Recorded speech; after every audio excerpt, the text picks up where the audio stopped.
feel like Janet Jackson in that old or classic Rhythm Nation music video, but I'm not gonna play that. I don't want to crash your, your hard drives. Anyway, thank you very much. I know that, like people kind of like want to hang out, like have the coffee, coffee and all those things. It's okay. This is gonna be recorded. You can watch it anytime after this, okay? So I'd like to first acknowledge that I'm really acknowledge the CrikeyCon organizers and all the volunteers. It's a great honor and privilege to be here because way back in 2019, during a very difficult phase of my life, I heard two talks from CrikeyCon that helped me a lot. The first was Simon Harvey's talk about mental health. I learned from him that there's mental health first aider. It's like different from when you think about Red Cross, first aid. And then I also heard about women's challenges. There's a talk by Jess Dobson, and these two talks really helped me. And this is my first time at CrikeyCon, and I'm really grateful to be given this opportunity. So all of these things that I'm going to be talking about, it builds up on those two previous talks that I've heard way back in 2019. So for those who don't know me, okay, so I have a very interesting backstory, how I got to tech and to InfoSec, but that's another story for another day. And I am a migrant. I'm now one of you. I'm now an Australian citizen. So I am from a blue team side. I love doing digital forensics incident response. So I call myself a blue teamer with a purple team mindset. Okay? And I do hang around in a lot of like online communities, and I used to joke that when I first got connected to the internet via the IRC, and how I made friends, it's like people ask me, hey, do you wanna, do this with me, hang this with me? Yeah, and I went on different side quests, and that's how I, got friends. And so that's why I got to volunteer with different fantastic groups. Okay, so. And now I'm an accredited mental health first aider, the standard, because there's different types of mental health first aid training. And it is quite interesting because my background is coming from psychology, and I shifted to tech in the early part of this century and specialized in cybersecurity in the last decade or so. Okay, and then I have a lot of interesting, a skill set and all those things. But the one that I'm, quite proud of is this one. Okay, so it doesn't really involve my very particular set of skills. Doesn't really involve InfoSec. It's this special set of skills. So I'm a foodie. Now for this, I know that we have like some time limit, but within like 40 to 45 minutes, I'm going to be covering these different topics, and there may not be a time for Q&A later on, but you can like always DM me. I'll show you my Twitter handle. You can ask me questions. DMs are open. You don't need to follow me, okay? So I'm going to be talking about an overview of threat modeling, and then I'm going to be talking about mental health itself, and then I'm going to be talking about redefining what a safety plan is, and then I'm going to be talking about Kubler-Ross, stages of grief, and certain, key takeaways. Okay, so an overview. So for most of you here, you're probably already familiar with threat modeling. So for me, before I shifted to cybersecurity, I used to work in doing like networking stuff, and part of my job involved a lot of like constant travel. And as a solo woman traveler, I encountered a lot of challenges, traveling by myself. So I didn't know at the time that I was already doing threat modeling. So wherein I research the particular environment. If I'm sent to a certain country, I read up about their culture, the norms about women, even the manner of clothing and all those things. And so in a way, I'm already doing my own threat modeling. Now, when we talk about InfoSec, so we are basically, when we talk about threat modeling, it's just a process wherein we are looking at potential threats, and then we are identifying and trying to prioritize certain mitigation activities. So the outcome is that we have an abstraction of the system itself, and we have profiles of potential attackers, and lastly, we do have a catalog of potential threats. And one of the most famous, I think everybody's, also first of all, show of hands, who among here has used Stride before? Awesome! So I don't have to go through one by one and explain everything there. No, but this was adopted by Microsoft way back in 2002, and this is one of the most mature threat modeling method. And what I like about this is that when we look at security, wherein we look at the security triad, these are actually, covered by STRIDE. So there's authentication, integrity, confidentiality. And this is the evaluation of the overall system design. Okay? And then there are several threat models available there. If you're curious, there's a good write-up from the SEI. Okay, that's from the Carnegie Mellon University. They have several threat models written up there. So don't worry, I have a slide later. You can take a photo of it, and there's the links there. The other one that I like is PASTA, okay, which stands for Process for Attack Simulation and Threat Analysis. So who among you has heard about this or has used this? Show of hands. Okay, about 1, 2. Okay, so that's good. For me, I like the name because I like pasta. Joking aside, okay. I like this because it actually combines not just technical, but also concerns like in terms of business processes. So there's a clear definition of what are your objectives, what is the technical scope, and then there's a decomposition in terms of the application. And of course, what we do in threat modeling is that we're doing threat analysis. And there was a talk earlier by Laura about vulnerability analysis, vulnerability testing. So this is also part of PASTA. And there's the attack modeling, and there is a risk and impact analysis. So this actually also covers not just technical concerns, but also business things. Now, it basically brings these two concerns together.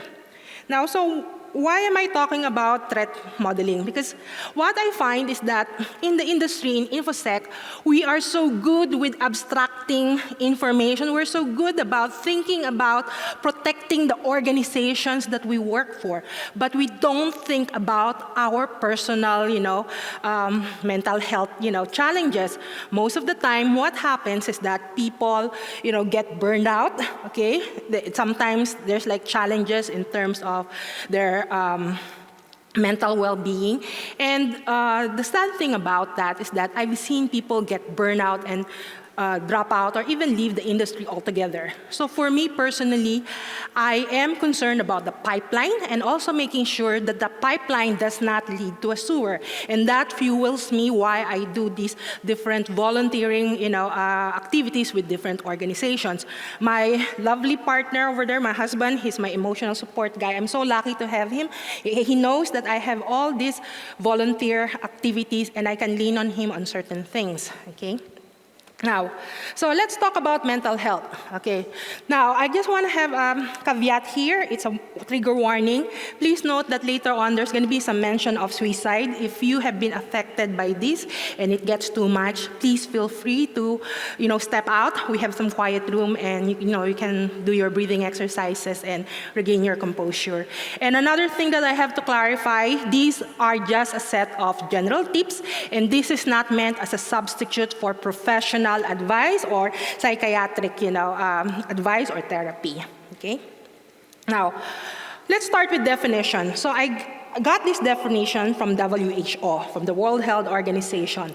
When we talk about mental health, it is defined as a state of well-being in which an individual realizes their own abilities and they can cope with the normal stresses of life and can work productively and is able to make a contribution to their community. So this is the definition of mental health. Now, quick question. When you see this photo, what comes into your mind? Unfortunately, I don't have prizes or rewards. Anyone? What comes to your mind when you see this photo? You can shout out your answers. Happiness. What else? Freedom. What else? Excitement. Like life, yeah, thank you. Like awesome. People usually think, oh, mental health is about this. It's always like the apps, But what about this? When you see this, what comes to your minds? Stress, anguish, what else? Burnout, pressure.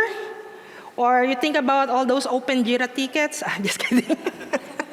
All the support tickets, okay. So like it could be like, you think of it like downside. So typically people think when they think about mental health, it's always the upside. But there's always like, life is not always like all up. So there's like ups and downs and all those things.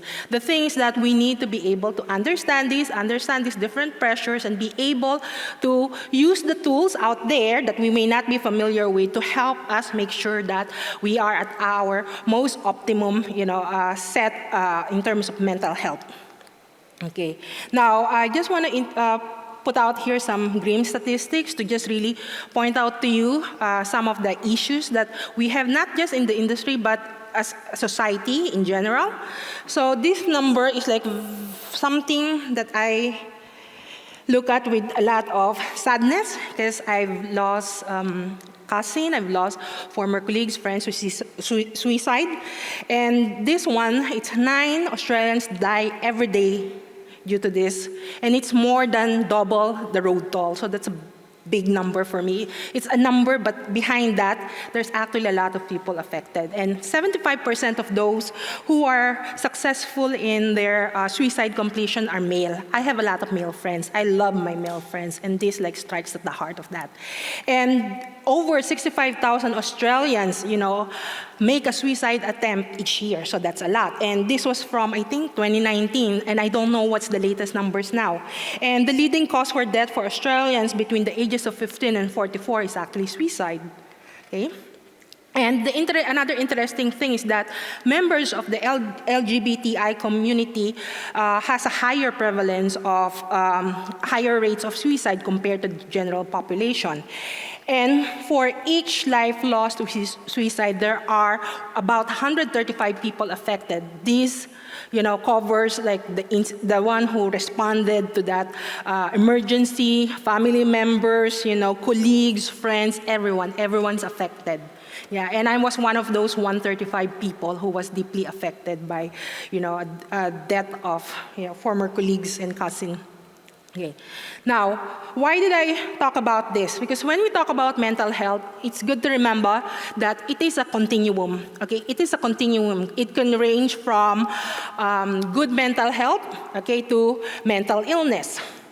Now, a person will vary in this continuum or in this particular, position throughout different points in your life. It doesn't mean that today, you're down, and then it's going to be like that forever. Okay, there's always light. Okay, the most important thing is being there for each other. Making sure that we are there to support each other. Okay, now in terms of, once again, I look at like stats, numbers, and all those things. Now, when we talk about the mental health, there's that continuum. It could be that you're in that continuum of like mental illness. You're not alone. 1 in every 5 Australians, about 4 million of us, suffers from mental illness in a given year. And the top 3 mental health problems, like 1 is depression, 2nd is anxiety, and 3rd is substance use. So I have been looking at these numbers ever since 2019, and it's always like the 3. Sometimes anxiety overtakes depression, but it's always these top 3. Okay? Now, the interesting thing about this is that in terms of the definition of mental health, we talk about like normal, being able to cope with the normal stresses of life. But let's face it, in our industry, we live in a very abnormal bubble. It is a very abnormal community. Why is it abnormal? Because we're dealing with a lot of threats. We are thinking about protecting our, communities, our companies, these companies that we work for. So whether you're in the blue team side of the spectrum, the InfoSec spectrum, or you're in the red team, we're all talking about potential threats because we know what is at stake here. The previous talk, from how to hack a hospital. So these are all personal identifying records. It's like there's a lot at stake, and that's why we are at a very unique environment. And faced with that, okay, we have a lot we have stress, fatigue, frustration, and burnout. So this is quite a unique challenge that we face in the industry. You could think of it as something similar to the challenges faced by medical professionals at what's happening right now for this pandemic. Okay. And now, when we talk about stress, so once again, we need to clarify the different types of stress. So stress is just basically a word that means it's a physical or an emotional reaction to a certain condition. Certain condition, it's, you can call it like stressors. Okay, so there is what is known as the acute stress. So when we talk about acute stress, this is the most common form of stress. Think of it, it results in something in a fight or flight, response. And once the stressor is gone, this acute stress goes away. Think of it as like, coming from my personal experience, like when I was yelled at, berated by someone like higher up, like a client. So after the call, I was like trembling, but after that, it was like gone. So it's that, done. And there was also another incident wherein there was a client who ordered, let's just say, like a pinky kind of thing and wanted the whole arm. So sort of like, and he was getting ready to punch me. I almost got physically assaulted, so I was trembling the whole day. But after that, I was, okay. Now, we have what is called the episodic stress. The episodic stress is when acute stress happens frequently and there's no recovery. So if, let's just say, every day I'm being berated, yelled at, and I'm always trembling, the next day I don't have like time to recover or something, then that becomes an episodic stress. And what happens as time goes by is that my personal tolerance and sensitivity to stress events becomes what? It's like it becomes less and less. So I'm not able to really manage my stress level. And the worst is what is called chronic stress. So this is a long-term stress we're in. We are in situations, very stressful situations, wherein we don't feel or anything like we're not in control anymore. And this it's going to lead to serious effects on physical and mental health. In fact, there's a good study, if you're interested, there's that link, there's that cyber operations stress survey wherein they did some survey and research wherein they look at an incident response kind of situation, and typically the operations run for 5 hours plus. And they actually plotted it, they did like statistical computation. As it goes further on and on, people's stress level, of course, no-brainer, is gonna be like really bad. And in terms of how they are effective in responding, goes down. Okay. Now, for burnout, there is no, currently, in terms of definitions about mental illness, there is a book or a guide called the DSM. So it's currently in version 5. DSM stands for the Diagnostic and Statistical Manual for Mental Disorders. So this is published by the American Psychiatric Association, and it's also used here in Australia. So in that book, the DSM-5, you have all the definition, characteristics of different types of mental illness. But there is no burnout there. This burnout definition actually comes from WHO, wherein it's in their ICD 11 manual. It's specifically item QD85. So they define it as a syndrome resulting from chronic workplace stress that has not been successfully managed. Sorry for the typo. It's not manager, manage. Okay, your manager may be your source of stress, but hopefully they're not the source of your burnout. So characteristics, there are 3 dimensions. First, you have that constant feelings of energy depletion or exhaustion, okay? And then second, you have that increased mental distance from the job. It's as if you're a robot, or you start having so many negative thoughts or cynicism about your job. And then third, you now have this sense of, I'm not effective anymore, or I'm not accomplishing anything. I don't have any control here. And this, to clarify, is in the context of occupational, like professional setting. The definition from WHO applies to the professional or occupational context, okay? Now, there is this thing called safety plan. This comes from, think of it, suicide prevention, okay?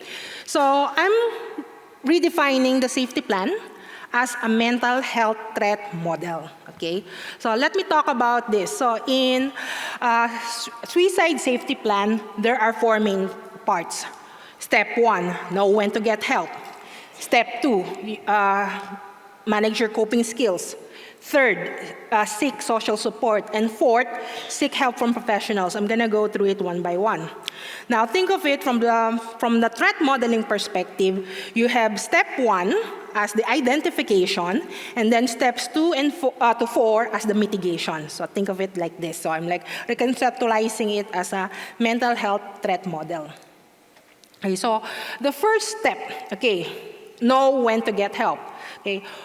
Think of what are the warning signs that you're beginning to struggle with your problem. So it would involve introspection. You have to think about what are the type of thoughts that goes to your mind, okay? And then if there's any feelings that you feel, it's persistent, it's not going away, or it suddenly disappears, then comes back like tomorrow, later on.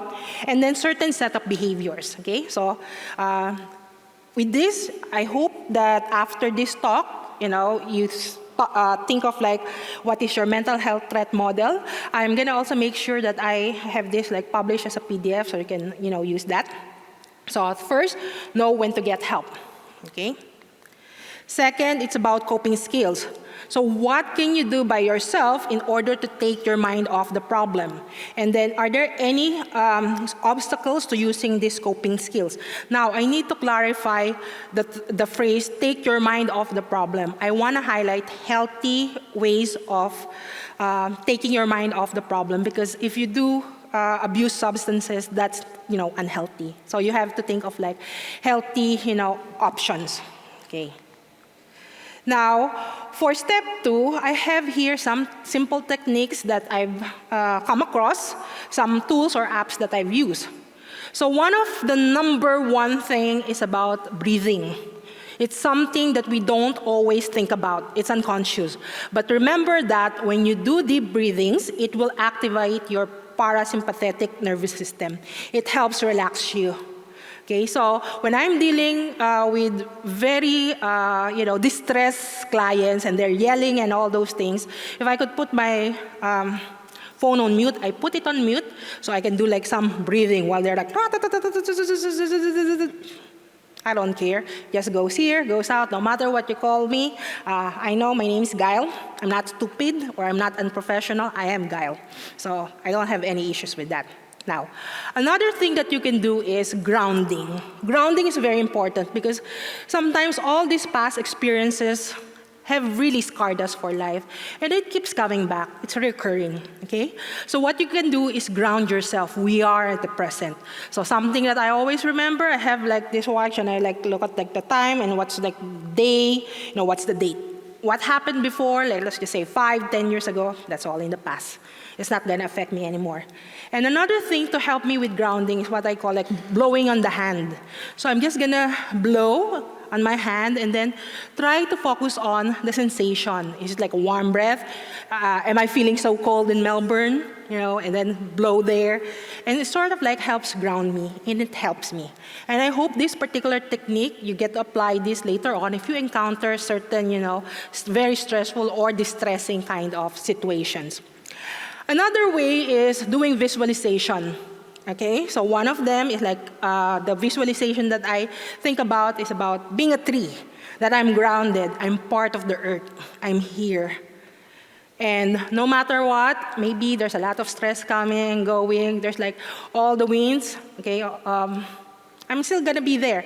And instead of like a tree, sometimes I think of the bamboo, because the bamboo can sway instead of the big mighty oak that gets toppled, but sort of like the bamboo, just swaying. And another thing that I do is like visualize. Another technique that I do is think of the leaves floating. So there's a tree that's growing besides a river, and then that tree, there are like leaves, and I imagine each stressful thought or something that bothers me. Okay, it's like that. I think of that as like one leaf.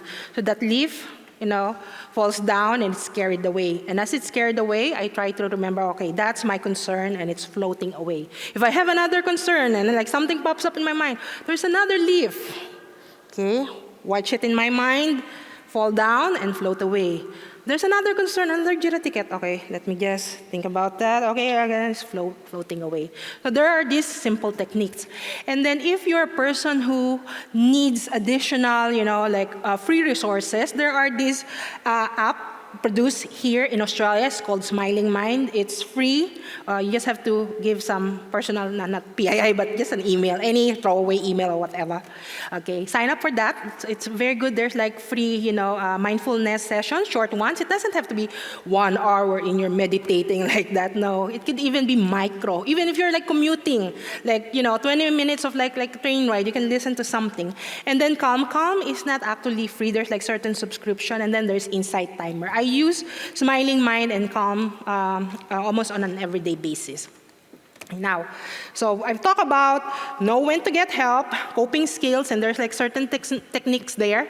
Okay, the third is about social support. And this is where every one of you here, even those who are outside and all those things, that's where we come together as a community. So if we are unable to deal with this particular, distress mode, make sure that you have trusted people you can talk to. Create a contact list. So make sure that there's more than just one. There's like several in your list. So if you are having dark thoughts, okay, make sure that you talk to someone. Okay, you can contact, trusted family members or friends, and I've had people reach out to me. I don't know them. I don't even have to know where you're from or something. Just like chat with them, and just like chat. And that's why I always say my DMs are always open in Twitter, because we gotta be there for each other. Okay.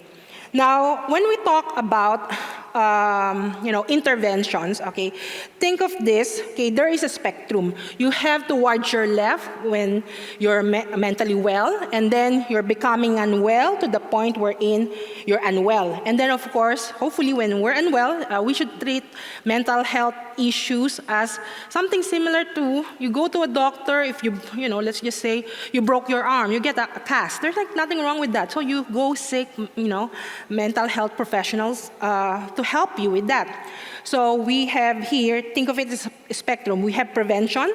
So these kind of talks that I give, it's like, I'd like to think it as a part of prevention. And then we have early intervention, and then you have treatment.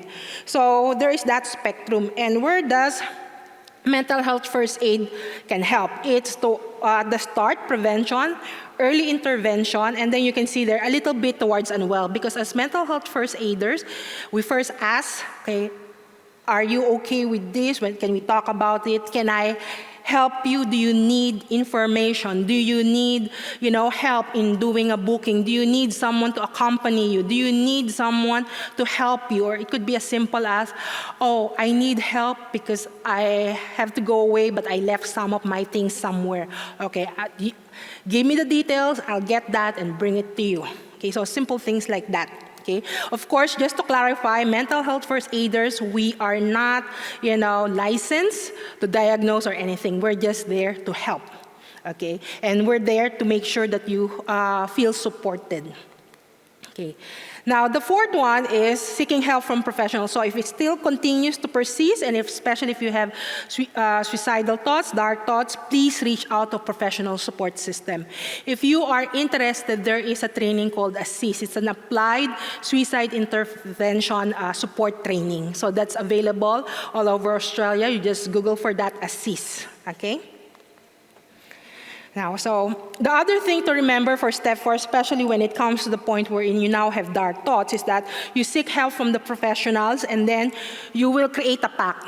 I will use all these things under step 1, 2, 3, and 4, and I will execute them. And if I really can't deal with this, I will call my mental health professional or call 000. Because remember, during that time that you have that dark thoughts, okay, and you are thinking of harming yourself, that is an emergency. Your life is important. Okay, that's an emergency. Call 000. Okay. Now, who among you has heard about Kubler-Ross? Wow, that's awesome. Like a lot of you has heard. Okay, so for those who haven't heard of her, okay, She's the one who did research with people who are, dying, those who had like terminal illness. And based on that, she came up with the stages of grief. First, you have denial, you have anger, then you have bargaining, and then you have depression and acceptance. So it used to be that it was thought that you go through this, sequentially, 1, 2, 3, 4, 5. But no, it doesn't. You sort of like kind of cycle through it. And for me personally, ever since the start of the pandemic in 2020, it's almost like every year, someone close to me, died from COVID or because the medical system was overwhelmed. Okay, and at first I was like denial. Are we sure that this they're because they're back in the Philippines, so I'm originally from the Philippines, so I need to check like, is it really true, and find out like, is this true? And of course, I get angry, I start blaming people, why aren't you like doing all these things? Like, why are you still, especially during the time there were like all those Facebook news and all those things like, oh, do this, like that particular injection or drink chlorine or whatever, like, why are you buying to this? I was like so angry. And then it came to a point where I have this bargaining, like, so for Melbourne, we had a lot of lockdowns. And I was like bargaining, like higher power. Okay, I'm gonna be a hermit for the rest of my life. I'm not gonna go out. I'm just gonna send my hubby to do the shopping and all those things if I could just bring them back again. But that's not gonna happen, And then, of course, it cycles. And every year, so I thought I'm okay, then cycles. And that's why for some of my communities, I kind of like step back from like some of my volunteering because I had to make sure that I'm okay first before I could help others. Now, in your case, it's also the same. If you ever encounter like any loss, so these stages of grief does not only apply to deaths in the family, it could also, apply to work. So for example, you've been in the company for, let's just say, over a decade or so, and suddenly there was a restructuring. Okay, or there was, a redundancy. Of course, we'll think, oh, at least there's a redundancy package or something. But of course, there'll be a denial, You're gonna be asking like, no, this can't be happening. And then you, of course, get angry. I gave the 10 best years of my life to this company. And there's a bargaining like, oh, can we do something? Maybe you can, like do part-time job or something. Then of course you get some, get depressed, you get sad. But eventually you move on, there's acceptance. Okay, so it's not just about death, it's also about certain, grief over certain parts of our lives that, especially that we don't have control over. So it's helpful to know that what you're feeling, it's normal, perfectly normal, it's real, nobody can deny that.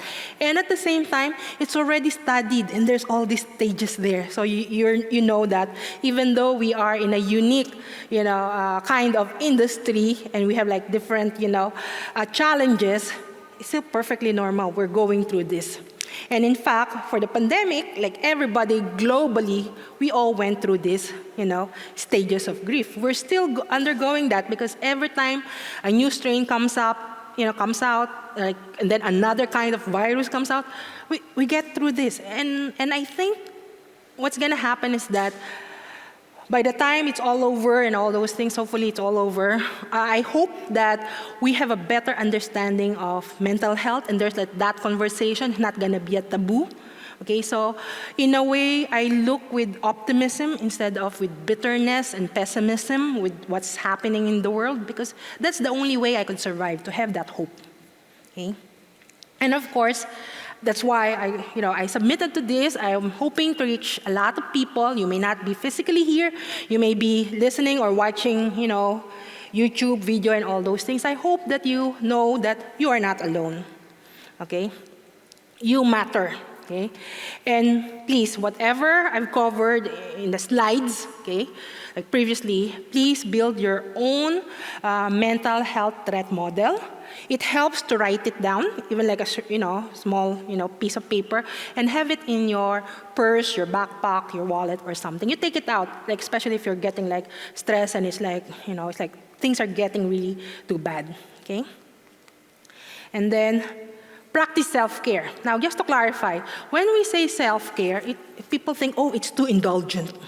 Oh, you have to go to a day spa, you have the massage, all that, steam bath, whatever, No. Self-care is actually something basic. So taking care of your basic needs, okay? So you may be in the red team, blue team, you hack all day, or in the blue team, you fornicate. I'm sorry, forensicate. Oops. I mean, okay. Sorry about that. Oops, bit. Okay, so you hack, forensicate, okay? You eat, okay? You hydrate, you sleep, and then you repeat. Okay, do the same thing again. Hack or forensicate, eat, hydrate, sleep. So that is your basic self-care, okay? Sorry about that. Okay, this is gonna be just a warning, so not for, what's our PG-13 or something? Yeah. Okay, third thing, okay. So if you are in organizations wherein there is budget support for for well-being, please bring into the conversation having mental health first aiders. Okay? And then I know that in organizations, there's that mandated first aid training. There has to be one first aider for a certain number of employees. So I hope that moving forward, we are going to have like a mental health first aider, no matter how small or big the organization is. And then if you are interested, go for the next level. Go for ASSIST, the Applied Suicide Intervention Skills Training. It's a 2-day workshop. It's a very confronting workshop because for me, talking about suicide was like very taboo. I use words like, they went away, they're gone. I cannot even say the S word, not the sex, it's like suicide. So I come from, it's a very conservative society, and up to this point, or I'm already in Australia, and I have difficulty like swearing because of my upbringing. So anyway, about suicide, it was like really difficult for me to talk about it. But there's a role playing, and it was really confronting. But at the end of the 2-day training, I felt more empowered and understand that thoughts of suicide is not abnormal. Yeah, it's like everybody has that kind of thought. It's not a sign of weakness, but how you deal with it, that's the thing that matters, okay? And then, in your organization, please do think about building a culture of openness. Sometimes people can't really talk about this. Like for example, it's difficult to actually apply for sick leave and just like say like, I just need a mental health day. I personally would use up like other, excuses because I can't really talk about it. I hope that organizations are, become okay enough to like, if someone says, I just need some time off or like half day or something. So build a culture of openness and of course support for the well-being of everyone in the team because we are there as a team, we're faced with all these challenges and it's important for us to be with people that we can trust and work with. But sometimes depending on corporate culture, it can be quite difficult or it could be depending on politics, it can be quite difficult. So what do? We nerds and geeks, we go to what? CrikeyCon or different conferences. Imagine on a weekend waking up very early to be here at 8 o'clock. That's really commitment and being there for each other.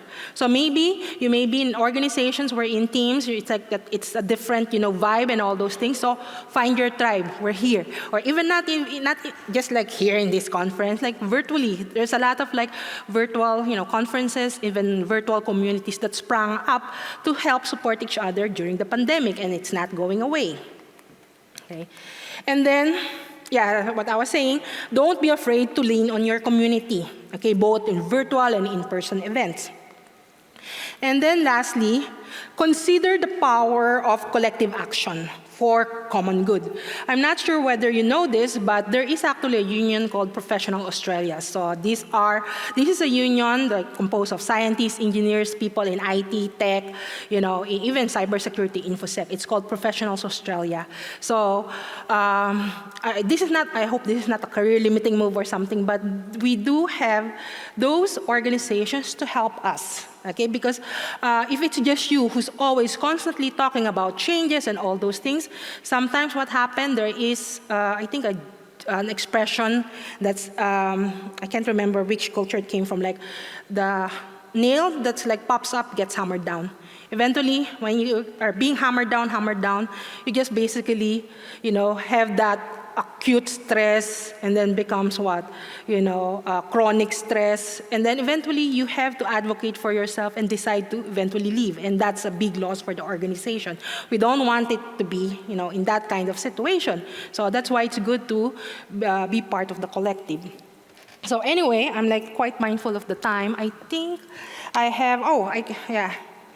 So if you have any questions, okay, feel free, to send me a DM, because I know it's break time. Everybody wants their coffee, their tea, or whatever their beverage is. If you wanna, after this, talk, hang out, say something, feel free, approach me. And one thing to remember is that a lot of people tell me stuff, and for me, I always consider it TLP red. And then the thing is that there's a code word. You tell me, hey, I'm gonna tell you a secret. As soon as you tell me the secret, it goes in and it comes out the other ear. And then several months or a year later, hey, remember the time I told you about that secret? What secret? Because I already forgot, because you said secret. So anyway, with that, thank you once more from the bottom of my heart to the CrikeyCon organizers, volunteers, and sponsors for giving me the opportunity to talk about a topic that is very near and dear to my heart. And I hope that the things that I've shared with you, you share with others. Okay, don't keep it to yourself. Share it with others. Okay. So with that, keep on being awesome and enjoy the rest of the conference. Thank you.